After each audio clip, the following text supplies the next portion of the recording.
Good morning everyone, welcome back to my channel. তো চলে এসেছি আজকের নতুন ব্লগ নিয়ে।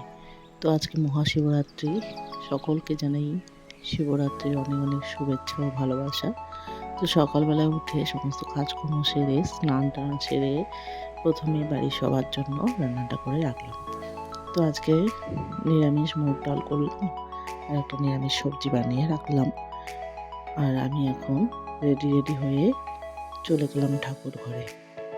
মেয়েকেও স্নান করিয়ে দিয়ে আমার সাথে নিয়ে এলাম ঠাকুর ঘরে। প্রথমে ওকে দিয়েই শিবের মাথায় জল ঢালবো, তারপর আমি ঢালবো।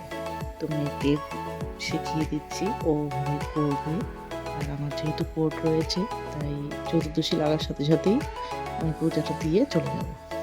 তো ঘটের মধ্যে দুধ, দই, ঘি, মধু, গঙ্গা জল সমস্ত কিছু আমি মিশিয়ে নিয়েছি একসাথে। আর এদিকে সমস্ত ফুলগুলো রেডি করে নিয়েছি। প্রথমে মেয়েকে দিয়ে করিয়ে তারপর ওকে পাঠিয়ে দিলাম, তারপর আমি এখন ঢেলে নেব।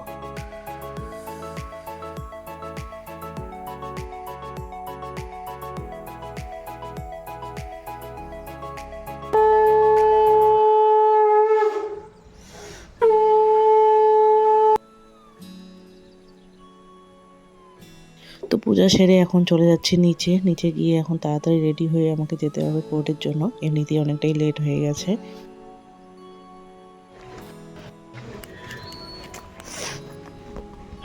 তো এখন আমি কোর্টে চলে এসেছি।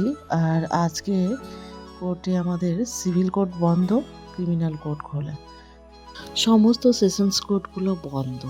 আমাদের যা কাজ থাকে সেগুলো আমাদের ডায়েরিতে লিস্ট করা থাকে, দিন কী কাজ থাকে।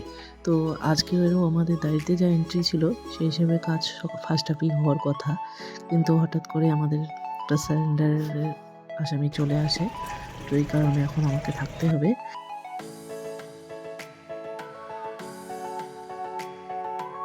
মোটামুটি 4টা তো বেজেই যাবে। যাই হোক, ক্লায়েন্টকে তো রিলিফ দিতেই হবে, এটাই আমাদের কাজ, কটা বাজে বাজুক। তো এখন আমি একটু চেম্বারে বসলাম, একটু বের হওয়ার কথা ছিল কিন্তু বের হতে পারিনি। তো কালকের কিছু কাজ রয়েছে, তো ওগুলো নিয়েই বসলাম। চেম্বারে কাজগুলো সেরে ফেলবো এখন। তো চেম্বারে এখন আমি আমার কাজ করব। আর আজকের ব্লগটি এখানেই শেষ করছি। দেখা হচ্ছে পরের ব্লগে। সকলে আপনারা সুস্থ থাকবেন, সাবধানে থাকবেন, ভালো থাকবেন। ব্লগটি ভালো লাগলে অবশ্যই লাইক, শেয়ার আর কমেন্ট করবেন। আর চ্যানেলটি সাবস্ক্রাইব করে পাশে থাকবেন। দেখা হচ্ছে নেক্সট ব্লগে। টাটা।